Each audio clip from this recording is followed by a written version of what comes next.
So first I'm going to talk about how you craft messages that will appeal to these groups that have been underrepresented in your classes. And basically, the approach is to capitalize on the things that we know affect teenagers' choice of occupations.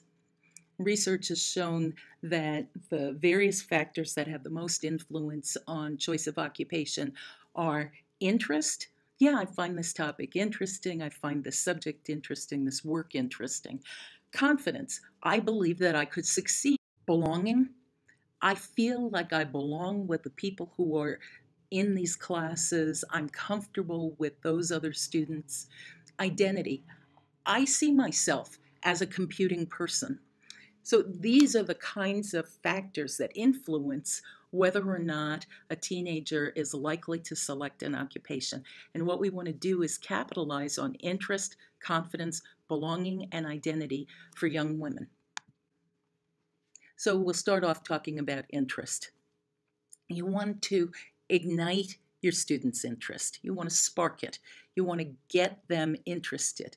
And the kinds of things that'll interest young women will also interest young men and minority students and other students in underrepresented groups. Basically, what we want to do is broaden the appeal of computing. So this is not special, it's only going to recruit women and it'll leave out other students. It's not like that. It's that computing hasn't done a very good job of relating to the kinds of interests that many young women have. And so we want to add those kinds of messages on. For example, you can showcase projects that are tied to your students' current and future interests. Now, if we look at differences between young men and young women, they tend to overlap for the most part in terms of what interests them, but there are some differences. We find that young women are more likely to say that they want to have an occupation where they can help people. They want to make the world a better place. And certainly loads of young men want that too. It's just that women are a little bit more likely to say it than young men are.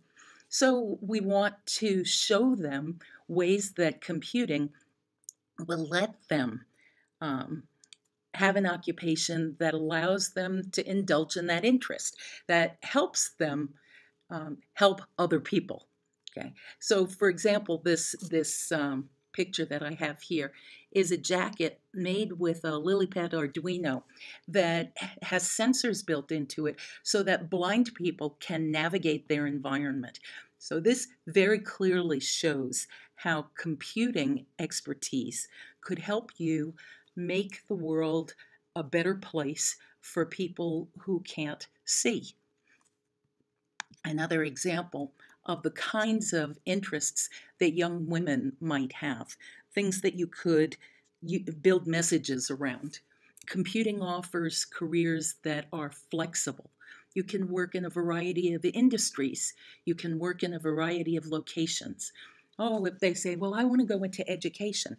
Oh, that's great. You can go into education. Computer scientists work in education.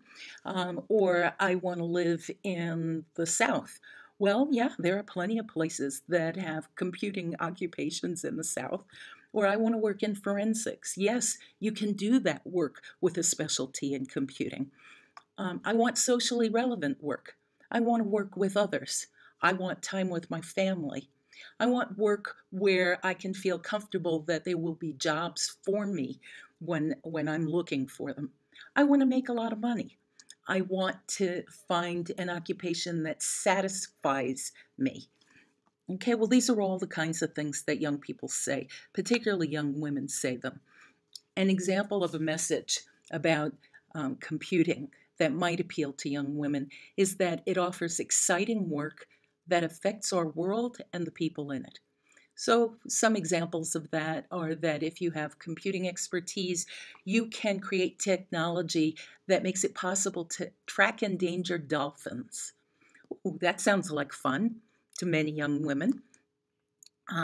Or mobile forensics labs need computing specialists to help them create technology to instantly analyze the clues at the crime scene.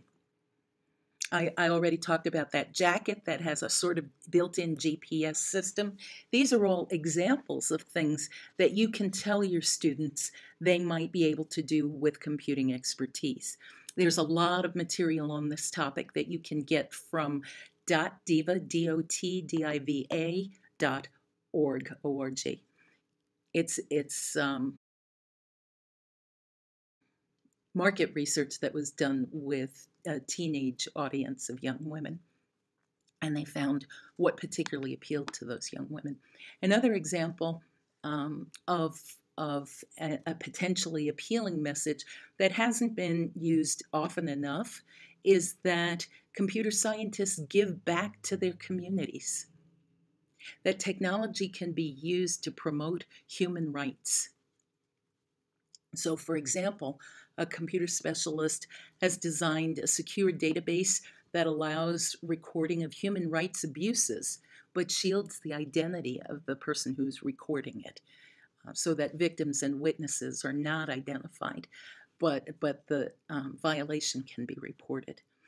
So that's another example of something that might be appealing about computing and could help you attract a broader audience.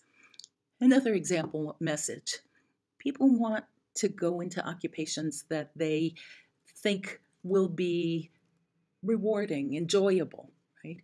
So when they see these lists of survey results where people talked about, you know, what's your job, and like how would you rate it on financial reward, flexibility, autonomy. Well, there are a variety of different sources for things like that. For example, the best jobs in America. This slide is data from 2011, where it shows that among the top 5, 2 of those were in computing. In other words, people who are in computing occupations found them to be very rewarding. They liked it. Another example that comes from .diva that shows the flexibility of computing occupations is this next slide here, where we have all different applications of computing. For example, in entertainment, you know, that animated film uses a lot of computing expertise to create the films, the images, the movement on the screen. Another example message, and this, if you're dealing with middle class majority students, might not be a highly motivating message, but if you're underrepresented group or your student population is from a lower socioeconomic background where the financial return on an occupation is a serious consideration, then your students might be very happy to know that computing occupations are quite well paid. So on this slide, you can see that the median annual wages of software developers are the highest in this group of the top occupations as rated by survey responses. In other words, the occupations that have the most job opportunities, that people enjoy, also are very well paid. That data was from 2010 from the Bureau of Labor Statistics. The next slide shows how computing applies in healthcare and education. Healthcare and education are 2 major areas of interest for young women. And if you show them that computing expertise can allow you to work in these venues, in other words, you're linking their already existing interests to computing, that might help you spark their interest in computing. Another thing is that computing enhances creativity and human potential. This could be an appealing message. See, I'm just giving you lots and lots of examples about the kinds of messages that could spark the interest of students who have not already been attracted to computing.